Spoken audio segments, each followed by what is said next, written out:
Saludos y bienvenidos a otro video de parte de Universidad Cristo. Mi nombre es Javier López y como cada lunes seguimos dialogando sobre un principio, una verdad, como hemos visto, universal. Y hoy vamos a estar mirando otro versículo, un versículo bien conocido que llama mucho la atención y rápido, que usualmente uno lo escucha, uno tiene la tendencia de eso está hablando de esto. Y hoy vamos a ver el versículo un poco más detallado. Este versículo es 2 de Corintios capítulo 4, versículo 4. Y vamos a mirar este versículo. Aquí estamos en Facebook, acá en YouTube, y juntos vamos a seguir creciendo de esta verdad espiritual, como lunes tras lunes hablamos de la venida de Cristo y qué esto espiritualmente nos enseña. Y vamos a ver, porque a medida que seguimos creciendo en el entendimiento de los términos, como las Escrituras, como el Nuevo Testamento, y vamos a ver versículos cómo nos dice lo mismo en diferentes formas y lo significativo que es, porque como hemos visto que a través del estudio, ya más de un año, lunes tras lunes, estudiando diferentes versículos del Nuevo Testamento que tienen que ver con esta experiencia revelada en estos evangelios, en la Biblia, en las historias, y lo que esto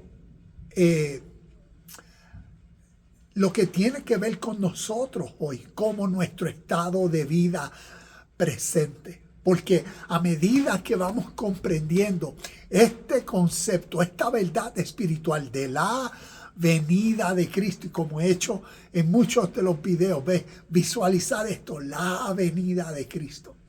Porque como hemos hablado, tiene que ver con cuando nos viene el entendimiento superior que nos motiva a vivir de tal manera superior.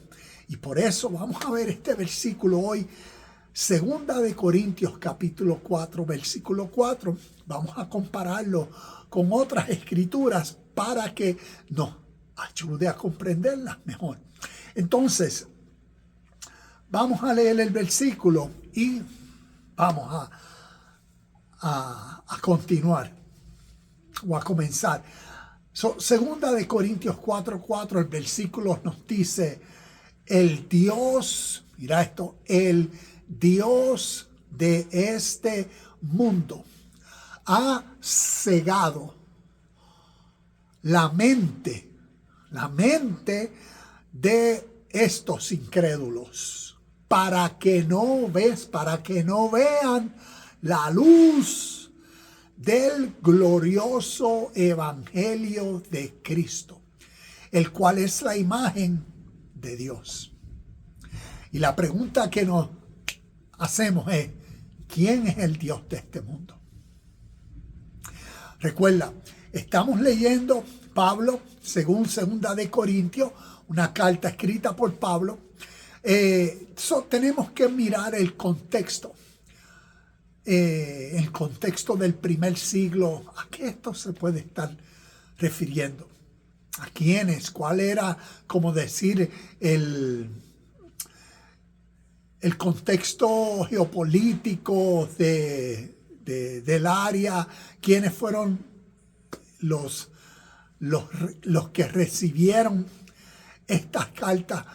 Pero más significativo, en el contexto histórico de una verdad espiritual, de una enseñanza que, como vemos en las cartas de Pablo, no tan solo él habla del misterio que a Dios le plació por gracia revelar en él, como en Gálatas capítulo 1 versículo 12, él habla y en otros versículos más, donde él habla de este misterio que había sido escondido, de una eterna verdad, o como el mismo libro de Apocalipsis lo llama, el eterno evangelio.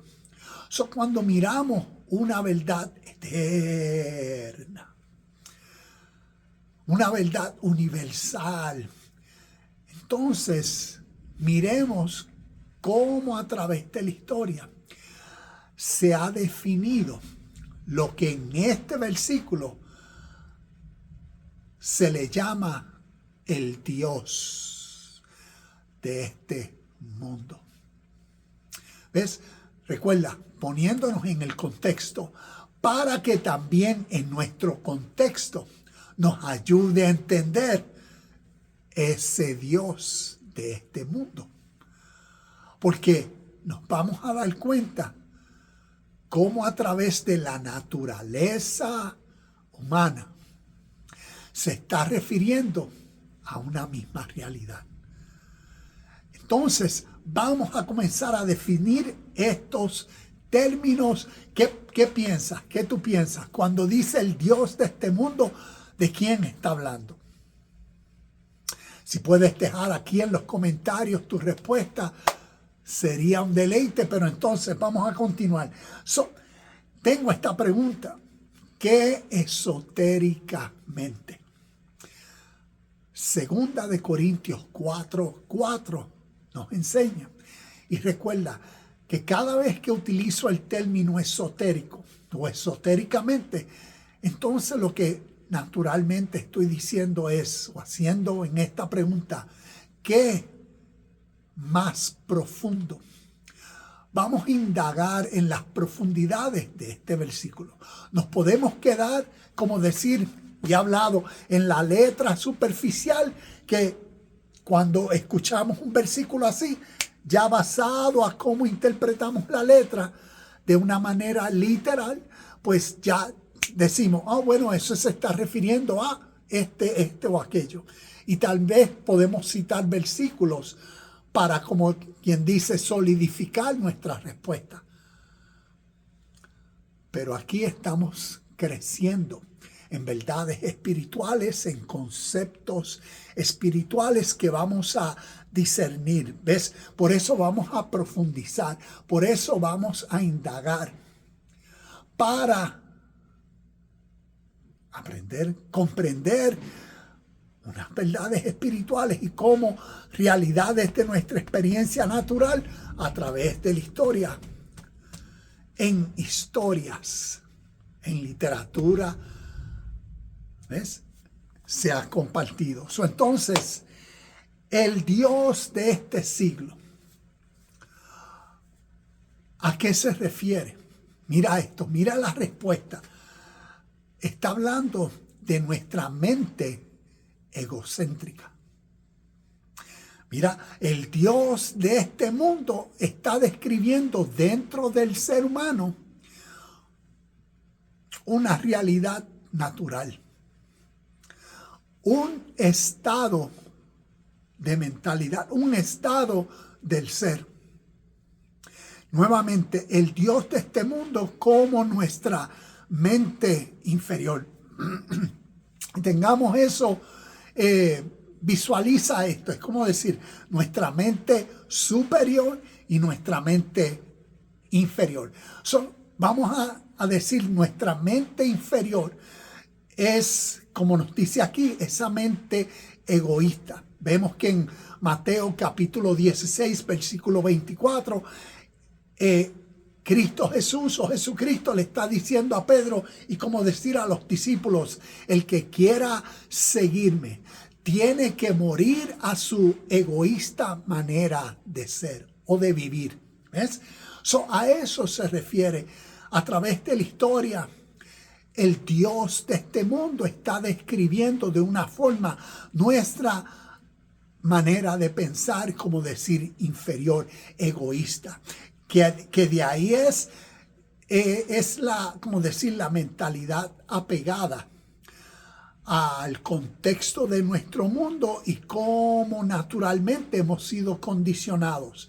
Es nuestra mentalidad superficial, es nuestra mentalidad bien distraída, es nuestra mentalidad que durante el día, ¿ves?, está aquí presente, tal vez en el trabajo, pero mientras estás en el trabajo, tu mentalidad está distraída en que tengo que cocinar, después de aquí tengo que ir a hacer compras y hacer esto. Ay, cuánto yo daría que ya fuera el fin de semana para yo estar libre y no tener que estar aquí, ¿ves? Es esa mentalidad que durante el día se entretiene, se distrae. ¿Y qué causa en medio de esas distracciones? Dolor, sufrimiento. Es esa mentalidad de nosotros que fácilmente se llena de envidia, de rencor, que a veces está maquinando cómo me voy a vengar. ¿Ves? Esa mentalidad celosa. Es esa mentalidad que a veces desde que se despierta continúa los últimos pensamientos de la noche anterior, que era el por qué esto me está sucediendo a mí, por qué, cómo es posible que 4 años atrás todo esto me esté ahora viniendo a volver a explotar. Y toda esa mentalidad que constantemente está en el pasado, está en el futuro, está creándose por cosas que no han pasado del futuro, está visualizando y diciendo, cuando esto pase, ¿qué me va a pasar? O cuando yo llegue a, causándose ansiedad a sí mismo. A lo mismo que en la mentalidad en el pasado. Y a eso es lo que se refiere el Dios de este mundo. Esa mentalidad egocéntrica en nosotros. Esa mentalidad, como les decía, codiciosa. Esa mentalidad envidiosa, hipócrita, como decía ahorita. Podemos ayer domingo estar en el templo, en la sinagoga, en la reunión, en la asamblea, cual sea el lugar de práctica, y estar en cuerpo presente en un sitio, pero distraído, porque la mente está en otros lugares, ¿ves?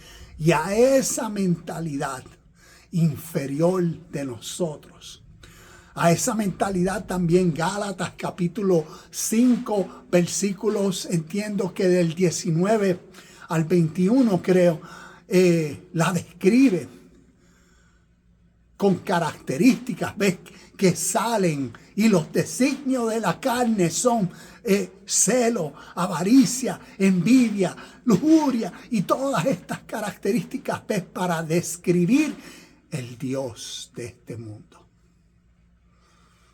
El Dios de este mundo que ha cegado, ¿ves?, la mente.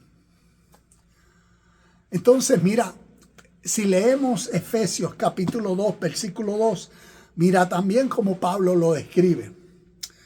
Dice en Efesios 2:2, dice, vivían en pecado igual que el resto de la gente, obedeciendo al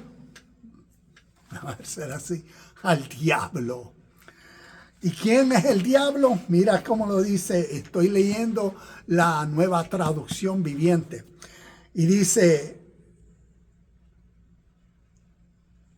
vivían en pecado, igual que el resto de la gente, obedeciendo al diablo, el líder de los poderes del mundo invisible, quien es el espíritu que actúa en el corazón de los que se niegan a obedecer a Dios.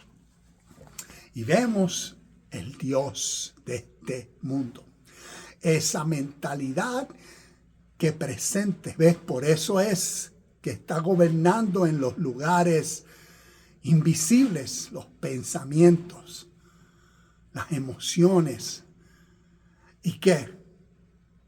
Y lleva a las personas en esa mentalidad egoísta, en esa mentalidad inferior, que lleva a las personas a ¿qué? A desobedecer. Y vemos como este versículo, cuando nos habla del Dios de este siglo, no se está refiriendo como tal vez una persona escucha este versículo y se le pregunta, ¿quién es el Dios de este siglo? Y rápido, pues Satanás, el diablo. Y como desde el principio de este video, vamos a profundizar, vamos a entender. Cuando miramos la historia de Jesús según Mateo, capítulo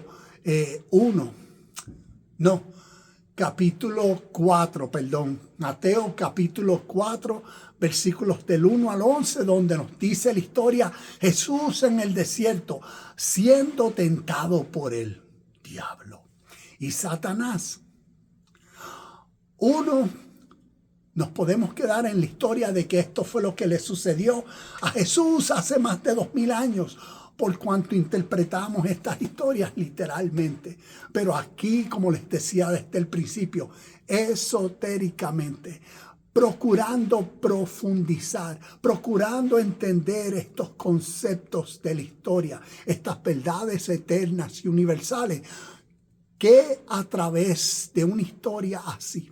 Imagínate que lo que a Jesús, al personaje en una historia, en un evangelio, la historia de la buena noticia para enseñarnos a nosotros a vivir en la capacidad superior de nosotros, nos enseñan en una historia el personaje que representa en nosotros nuestra conciencia divina, lo enseñan en una historia, peleando o discutiendo o debatiendo con el oponente más significativo, la fuerza opuesta, adversaria. Cuando uno mira la palabra Satán en arameo o en hebreo, ¿qué significa? Significa adversario, oponente, opositor. Vemos en la historia a Jesús siendo, como decir, tentado por Satanás y el diablo. Y que si la historia es para enseñarnos a nosotros lo que naturalmente, diariamente nosotros experimentamos. Porque la enseñanza tiene que ver con el Dios de este mundo, como decía. Y como les di los ejemplos, el Dios de este mundo se refiere a la mente de nosotros, cuando humanamente y naturalmente está cargada o está en su estado egoísta o está siendo gobernada por el Dios de este mundo, como les decía los ejemplos, nuestra mentalidad inferior. Y que si la experiencia de Jesús en el desierto es para enseñarnos ¿a qué? A lo que es nuestra versión de vida, siendo responsable y siendo coherente, congruente con la mentalidad superior de nosotros. Como lo vemos en el ejemplo, el diablo y Satanás tentándolos en 3 diferentes áreas. Y vemos la experiencia, escrito está. Una enseñanza que lo que hace es nos revela a nosotros nuestro potencial interno. Cuando a través de nuestra vida, esta realidad natural, cuando en nosotros, nuestro ser inferior, ¿qué quiere? Quiere gratificarse, quiere conseguir algo rápido, quiere satisfacer sus deseos en diferentes formas. Y como la mente superior de nosotros, Cristo Jesús, entonces, ves, desarrollado en nosotros, tiene la capacidad, ves, la fuerza para controlar esa fuerza adversa en nosotros. Todas estas historias, cuando las miramos a través de la historia de la humanidad, como decir, Cuando miramos otras historias que anteceden estas historias, que comparten los mismos conceptos que vemos en estas historias. Lo que pasa es, como les he dicho, para nosotros occidentales, en el Nuevo Mundo, pues lo único que conocemos es la Biblia y las enseñanzas tanto de Dios con el pueblo judeo hebreo y las enseñanzas de Dios a través de Jesucristo y el Evangelio. El Evangelio es que Dios se humanizó, vivió, murió y resucitó para darnos salvación a nosotros. Y esa es como decir la versión interpretativa que a través del mundo occidental y la religión judeo-romana cristiana, mayormente se interpretan estas historias así. Pero no tenemos como decir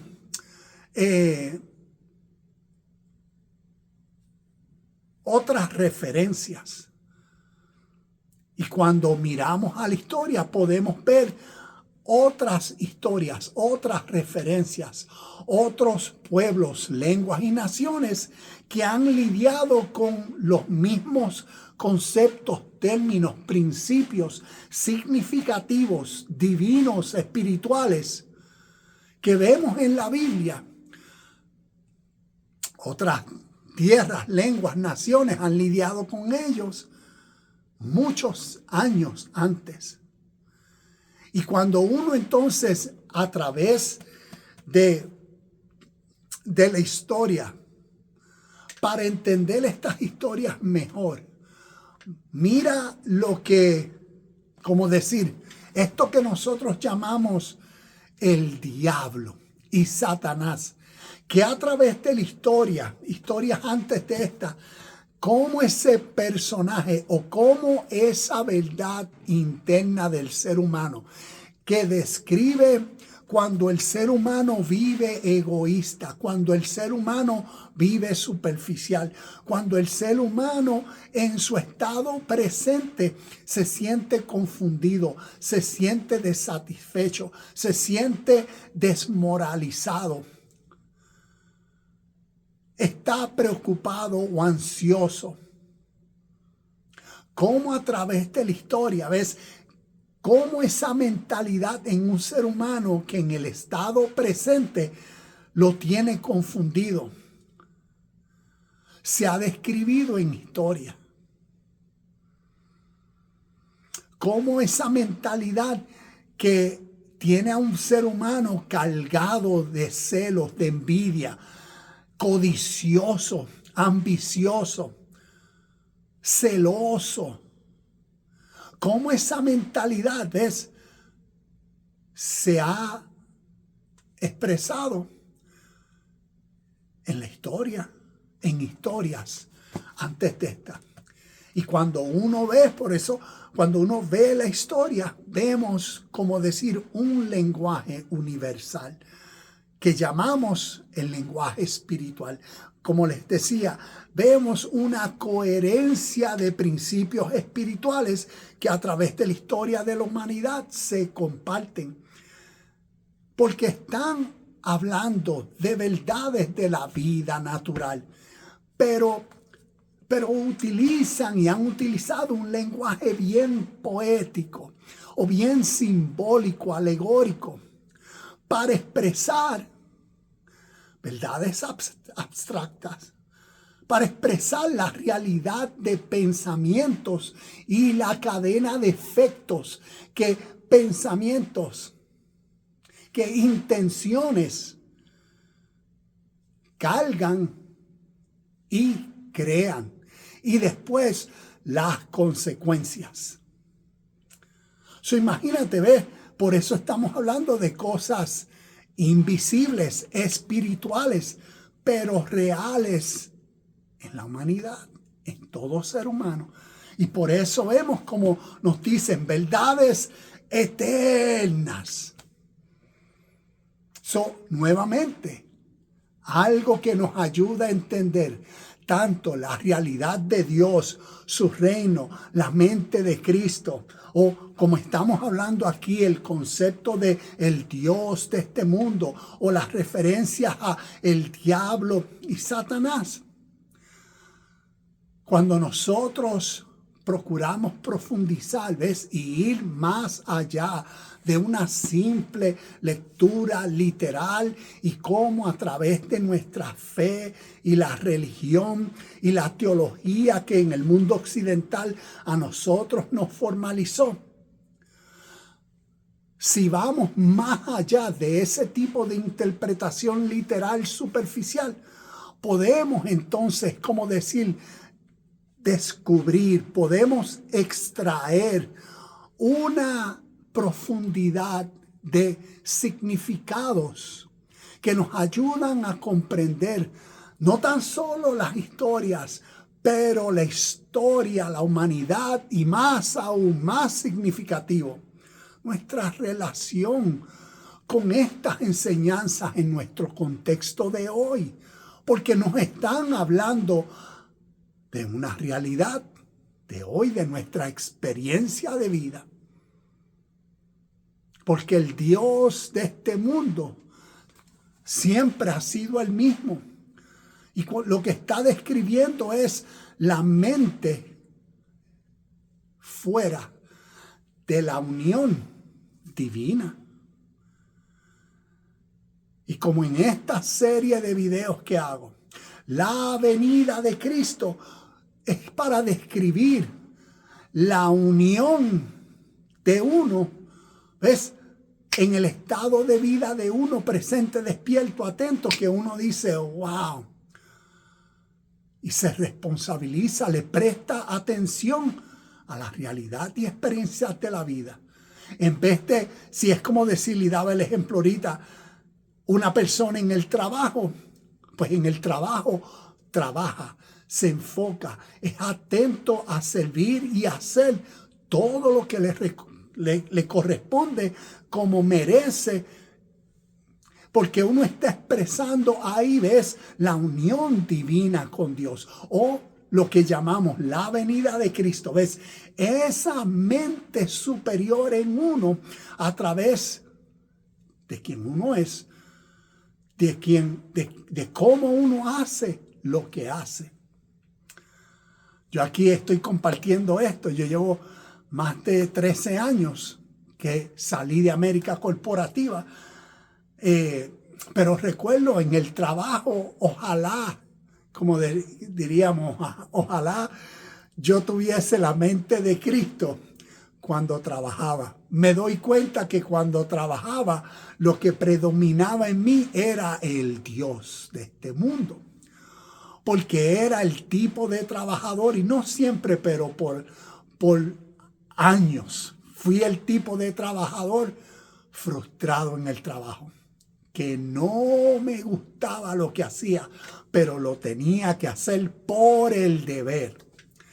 Por el deber la casa, por el deber los carros, por el deber todas las cosas que uno y el sistema, ves, el Dios de este mundo, la presión colectiva de la sociedad que te pone presión a tú tienes que tener, tú tienes que vivir, tú tienes que ir para allá o endeudarte con esto o hacer todas esas presiones, ves, el Dios de este mundo que naturalmente te ciega y no te permite ver, ves, comprender, percibir la real gloria presente. Y recuerdo, y en estos años, fuera del trabajo, ahora me he podido dar cuenta y responsabilizar. Entonces, aquí volviendo, el Dios de este siglo, como la mente inferior o el ego, en algunas corrientes esotéricas, el Dios de este siglo no se refiere necesariamente a una entidad externa como Satanás, sino a la parte humana que está arraigada a las ilusiones del mundo material, al ego, o como he mencionado, a la mente inferior, y ya hemos dado ejemplos de esto. Esta parte de nosotros se resiste a la verdad espiritual y busca mantener el control a través del miedo, el apego y la ignorancia. ¿Ves? La falta de comprensión. Es esta mente condicionada la que ciega el entendimiento e impide que la luz de la verdad superior brille. Y como vemos a través tanto de la historia como a través de la Biblia, de muchas formas, nos está hablando de los mismos principios y verdades utilizando un lenguaje así como la luz y la oscuridad. ¿Qué representa la luz? ¿Qué representa la oscuridad? ¿Ves? La vida, la muerte, el cielo, el infierno. ¿Ves? Es como decir esos dos contrastes o esos dos opuestos que vemos a través de muchas de las historias del Nuevo Testamento. Y todo eso para describir la mente superior de uno o la mente inferior de uno. ¿Ves? Porque cada una de las dos, como la realidad presente de vida, como el estado presente por el cual uno es, cualquiera de las dos está siendo la realidad en uno. Cuando uno está reinando y siendo gobernado por la mente divina o por uno procurar ser imagen de Dios o la mente de Cristo formada en uno o las características y atributos divinos que motivan a uno a hacer en lo que uno hace, todo lo que uno ve, percibe y entiende, que es una manifestación divina a través de uno. Como el amor, como la rectitud, como la bondad, como la justicia, como la pureza de palabras, pensamientos y acciones, como el servicio, como la compasión y misericordia, como el ser paciente y un llevador de paz. También una persona con empatía. ¿Ves? Todas esas características, ¿de dónde salen? De esa mente superior formada en uno, que cuando no está presente y reinando, ¿quién está reinando entonces? La mente inferior. ¿Ves? La mente, como hemos hablado, la mente frustrada, la mente manipulativa, la mente hipócrita, la mente que va en contra, por eso es satánica o diabólica, adversa a todo lo que Dios es. Es la oscuridad en vez de la luz. Es el infierno en vez de lo celestial. Y vemos la realidad de los opuestos a través de la historia. Se ha utilizado para expresar y describir el estado de vida humano presente, con el fin de que el ser humano se responsabilice. ¿Ves? Por eso se despierta. Es como decir, caiga en cuenta. Es reconocer y entonces asumir responsabilidad y vamos a cambiar. Y por eso, ¿ves? En esa conciencia consciente en el presente, asumir la responsabilidad y la atención, el enfoque a las próximas acciones y poco a poco a rectificar, a corregir, a elevar el estado de conciencia por la realidad presente que es. ¿Cuál es? Lo que llamamos el reino de Dios, su justicia, sus verdades, sus principios, sus baluartes. Y en eso es como decir, estar sentado a la diestra del Padre, tiene que verlo, describe, ¿ves? Uno estar atento a esta realidad en vida presente para uno ser, para uno expresar, para uno vivir en tal libertad, en tal gozo, en tal felicidad. Pero aquí estamos viendo la realidad de el Dios de este mundo. Y como hemos estado hablando, es esa parte, o describe esa parte de nosotros que se resiste a la verdad espiritual y busca mantener el control a través del miedo, apego y la ignorancia. Es la mente condicionada la que ciega el entendimiento. Está describiendo algo que sucede humanamente en nosotros. E impide que la luz de la verdad superior brille. Esta ceguera, ¿ves cómo nos dice el versículo? La ceguera, ¿a qué se refiere? ¿Qué esta ceguera describe? ¿Describe la ceguera natural de los ojos, un ciego que no puede ver? No, lo que describe es la falta de percepción espiritual.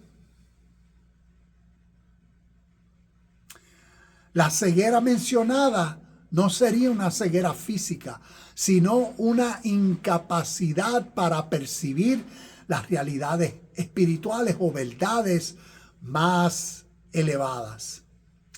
Es una ceguera de la conciencia, es una ceguera mental, es una incapacidad de comprender. Es la falta del entendimiento, porque cuando el entendimiento se tiene con claridad, ¿ves? La acción va a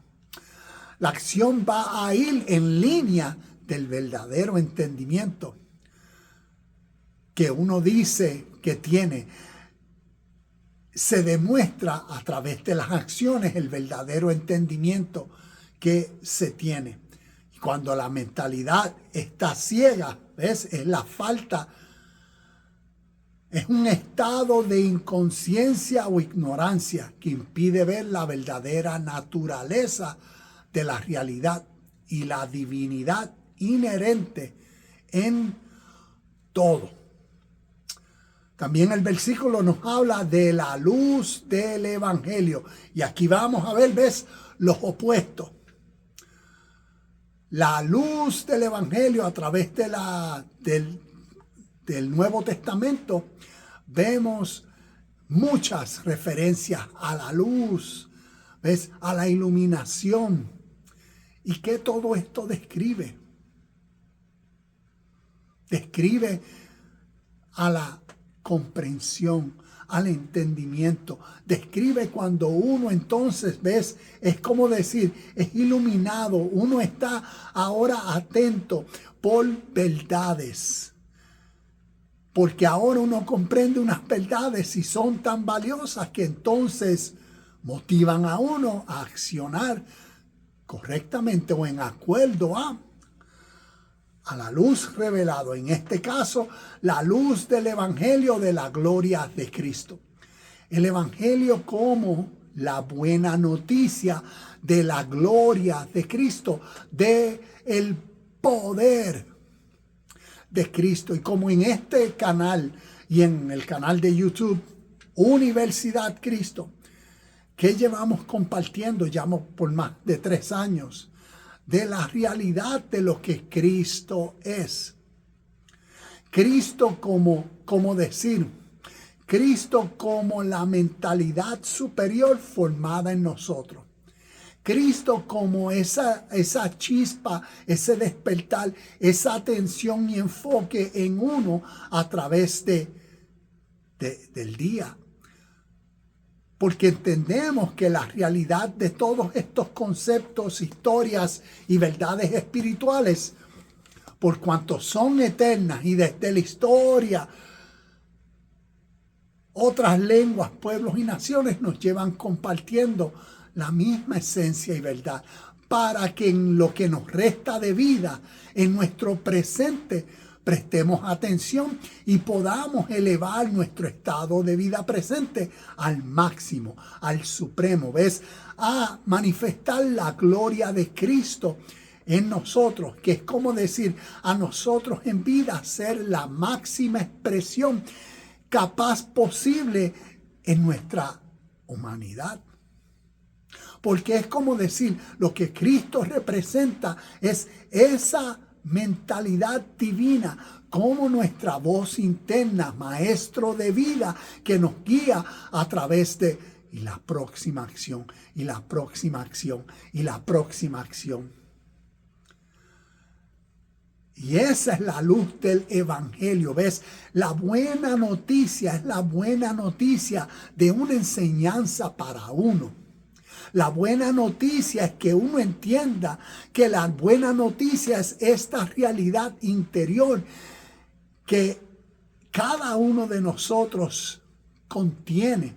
Y a través de la historia, muchas historias se han contado, cuentos para motivar, inspirar, elevar el estado de conciencia presente de seres humanos, que desde que nacieron han sido condicionados a través de sus sistemas sociopolíticos, tradiciones, religiones y todo tipo de entretenimiento, todo, ¿ves? La mentalidad colectiva, el Dios de este mundo, ¿ves? Seres humanos que desde que nacieron han sido condicionados al Dios de este mundo. Y cómo influencia día a día a las personas. Y estas enseñanzas eternas, espirituales, trascendentales, es para llevarnos a ser conscientes de estas verdades espirituales y para que nosotros en nuestro estado de vida presente nos demos cuenta de la realidad de cómo estamos viviendo, de la realidad de qué mentalidad está gobernando a través de que nos levantamos y durante todo espacio y momento del día. ¿Nos estamos dando cuenta de eso o no? ¿O estamos tan distraídos y entretenidos que el tiempo se nos pasa y el día lo vivimos así? Y bueno, espero que mañana el día sea mejor y como que vivimos sin control de lo que nos pasa. Y esa vez es como decir cuando el Dios de este mundo gobierna. Y la enseñanza es para que la luz gloriosa de esta buena noticia, ¿cuál es ese despertar? Esa versión de nosotros que es posible hoy, cuando entendemos y comprendemos estas enseñanzas y cómo nos inspiran y nos sirven de motivación.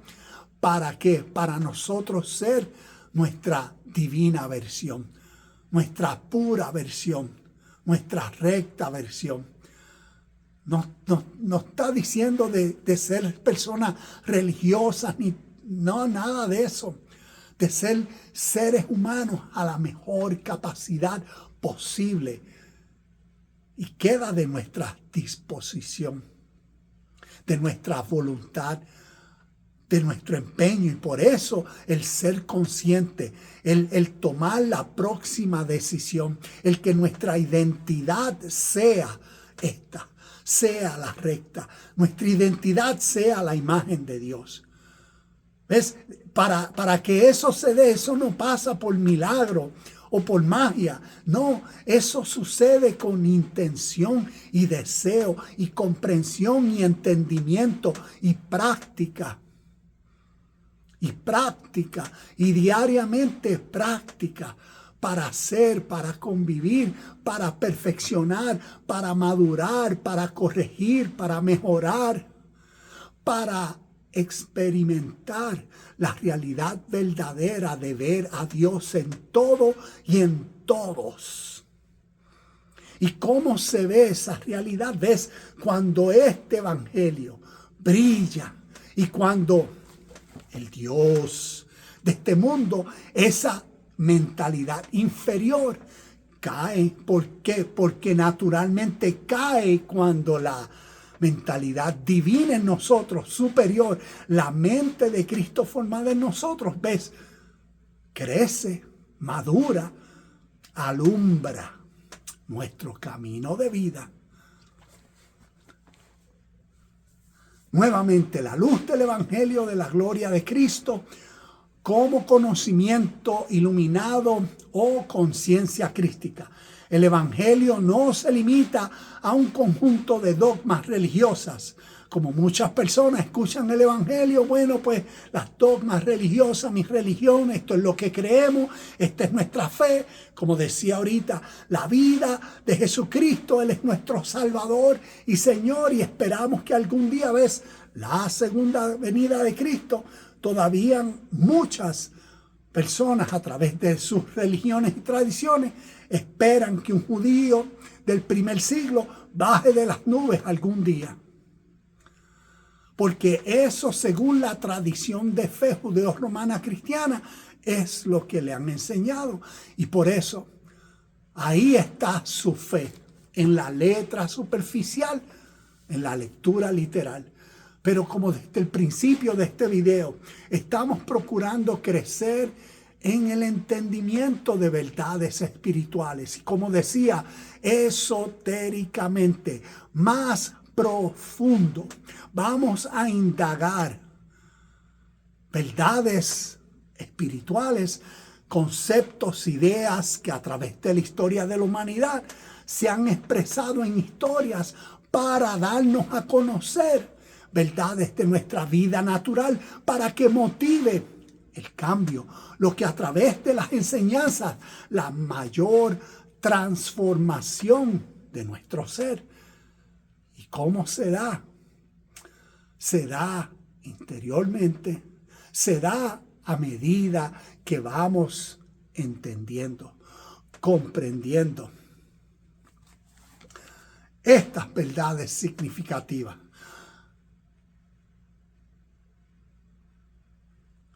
El Evangelio no se limita a un conjunto de dogmas religiosas, sino que representa la buena nueva del despertar espiritual, la revelación de la verdad universal. ¿Ves? La revelación, el apocalipsis de Cristo.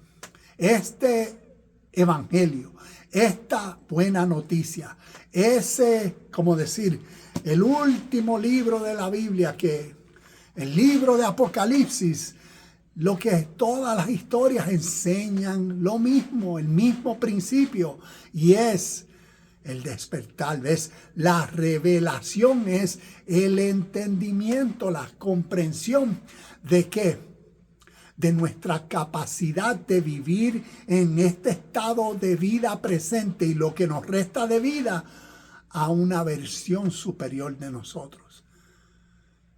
Y que para eso se dé día tras día, va a requerir práctica, enfoque, nuevas decisiones, disfrutar la experiencia, vivir presente, admirar las realidades del todo. Sigo aquí en las notas por cuanto el versículo que estamos leyendo, 2 Corintios 4:4, también nos menciona sobre la gloria de Cristo. ¿Y qué es la gloria de Cristo? Miremoslo como la manifestación de ¿qué? De la conciencia divina en nosotros. Como decir, esa suprema versión de nosotros activa en vida, siendo. Imagínate esa versión tuya siendo lo que Gálatas capítulo 5, versículo del 22, cuando habla, ves, viviendo los frutos del Espíritu. ¿Ves? Esa versión tuya que en unidad con la realidad que es Dios. Eso es nuestra expresión de la gloria de Cristo, como la manifestación de la conciencia crística o la conciencia divina. Un estado de unidad, amor incondicional y sabiduría que reside en el corazón, en el ser de cada uno. Esta luz es el conocimiento interno que disipa la oscuridad de la ignorancia. Y nuevamente vemos los opuestos, como decía, la luz y la ignorancia. ¿Ves? La luz refiriéndose a nuestra versión superior, la mente de Cristo formada en nosotros, o nuestra sabiduría divina, o nuestro ser en unión con todo lo que Dios es. Muchos términos para describir una suprema versión de uno natural. Hace unos días atrás vino una persona aquí y era la primera persona que vino. Está interesado en unas cosas de batería y también hablamos de clase de batería, posiblemente sea un nuevo estudiante. Y cuando venía, que me estaba saludando, noté que su físico estaba, como decir, estaba pompeado, en el sentido que tú ves que es una persona que lleva años practicando, una persona que hace ejercicio. No puedo decir fisiculturista, pero no, el cuerpo de él se veía. Y entonces estábamos hablando, él me dijo que en el diálogo ves que él asistía a una iglesia, pero dejó de asistir por el trabajo. Y ves, pasado al trabajo, como estaba trabajando los domingos, pues se vio que ya estaba, como quien dice, decayendo espiritualmente y estaba pecando mucho, y él pues tenía que volver a la iglesia y que habló con el jefe del trabajo para que no lo pusieran a trabajar más los domingos, y porque los domingos era el día del Señor y él tenía que ir a la iglesia para, como decir, para que mientras vaya a la iglesia y eso, pues entonces no se enfriara y no pecara tanto. Y yo le hice esta pregunta, le pregunté, ¿pecar es malo? Y él me miró como raro y me dijo, bueno, la Biblia, ¿sabe? Los dice, y yo le pregunté, cuando tú vas al gimnasio, las pesas son malas en el sentido de que para tú desarrollar tu músculo necesitas la pesa, que va a ser la fuerza opuesta para que en el proceso de tú hacer la fuerza, ¿ves?, puedas entonces desarrollar el músculo. Le estaba dando, como decir, el ejemplo de lo importante o lo necesario o lo vital que las pesas, como decir, la fuerza adversaria, lo necesario que son para poder desarrollar el músculo. Inclusive, antes de ese tema estábamos hablando, yo le estaba hablando de las clases y él me dijo, sí, porque entonces tú me puedes ayudar a corregir mis errores. Entonces también le traje eso a su luz, a su conciencia. Le hice consciente y que de los errores que tú cometes, que me dijiste que te gustaría tomar clases de batería para que yo te ayude a corregirlo. Es lo mismo. Cometer errores en una canción tocando batería es pecar. ¿Por qué? Porque estás haciendo lo incorrecto.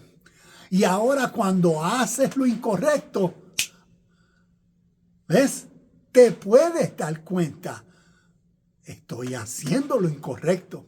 Y aquí viene la voluntad de uno que la quiere alinear, ¿ves?, con todo esto que estamos hablando, no al Dios de este mundo, sino a la mente divina o a la imagen de Dios, o como Efesios 5:1, un versículo que menciono mucho, a esa versión de nosotros que procura en vida ser imitador de Dios en todo, como Efesios 5:1 nos dice, imiten a Dios en todo. ¿Y cómo eso se logra? ¿Ves? Cuando la mente consciente en el presente, en el ahora y la próxima acción, decide enfocarse y prestarle la atención a lo recto, a lo divino, a lo puro, a lo verdadero, a lo que tiene y contiene virtud. Y en esa dirección, el enfoque, el caminar. Y esa dirección va a rectificar, va a limpiar, a purificar todo error cometido. Y así mismo, como le decía, y él lo captó, ¿ves? Le decía, el pecado tiene su significado positivo porque nos ayuda a comprender y a darnos cuenta. La persona que quiere seguir cometiendo el error, pues ¿cuál naturalmente va a ser las consecuencias? Si eres la persona que quiere desarrollar músculo y vas al gimnasio y tienes que alzar pesas y eso, y dices, no, a mí no me gustan, pues no vas a tener los resultados. O si eres la persona que quieres tocar con una banda y comienzas a tocar y te sales fuera de tiempo o no tocas correctamente la canción, pues que no vas a poder tocar con la banda, porque la banda demanda una persona que pueda corregir, perfeccionar, madurar, crecer. Y eso, el pecado, es para hacernos conscientes y nosotros rectificar. ¿Ves? En una nueva mente. De modo que si alguno está en Cristo, nueva criatura es. Esa metamorfosis que Pablo habla en Romanos capítulo 12, versículo 2. Ya para entonces terminar, y mirando las notas, Cristo, el cual es la imagen de Dios, como también nos dice 2 Corintios 4:4. Como les he dicho, Cristo, no como una persona que viene, Cristo, por ser una enseñanza eterna, universal, espiritual, a través de pueblos, lenguas y naciones, cómo han describido el ser humano cuando vive y es de una manera justa, de que en su mente lo que quiere vivir es por lo que sea virtuoso, o cuando en su mente sus deseos, sus acciones son en línea, ¿ves? Son congruentes con la justicia en la vida, con la rectitud, con la calma, con la paz, con el amor, ¿ves? Con todas esas valiosas cualidades que la vida contiene. Es la persona que vive en esa naturaleza. Y a eso es lo que a través de la historia es ese arquetipo, ese prototipo, esa realidad primordial espiritual, porque es como decir, esa fuerza que inspira al ser humano en su presente, en su contexto, a ser esa versión posible. Y esa verdad, como es eterna, es universal, es espiritual, a través de la historia se ha compartido de muchas diferentes formas. Y a nosotros aquí en los evangelios nos llega en el personaje de Cristo Jesús. Y Cristo representa un título, un ungido de Dios. ¿Ves? ¿Y quién es ese ungido de Dios? Aquel que percibe esta realidad y vive y es, ¿ves? En esa versión superior de sí mismo. Y por eso, cuando miramos esta realidad de Cristo, de esta manera, ves Cristo, el cual es la imagen de Dios como el arquetipo divino en el ser humano.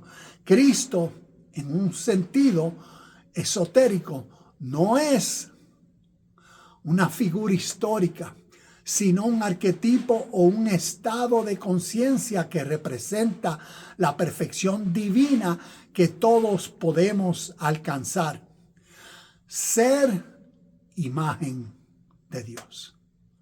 Ser Cristo es ser imagen de Dios. Es ser consciente y vivir esta realidad.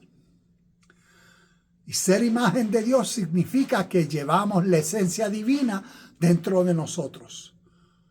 La ceguera nos impide reconocer esta divinidad interna y vivir de acuerdo con ella. Si este es el grandioso evangelio. En conclusión, la venida de Cristo, como es el tema que siempre, la venida de Cristo, y como decía hace unos minutos, no será de alguien físico que vendrá algún día, sino la venida para significar, ¿ves? Esa nueva mentalidad que viene en uno, que le permite a uno en su presente ser la imagen de Dios en vida. So, la venida de Cristo cumplida, según 2 Corintios 4:4, es nuestra alineación con la conciencia crística, ese aspecto divino en nuestro ser. Namaste, shalom y bendiciones.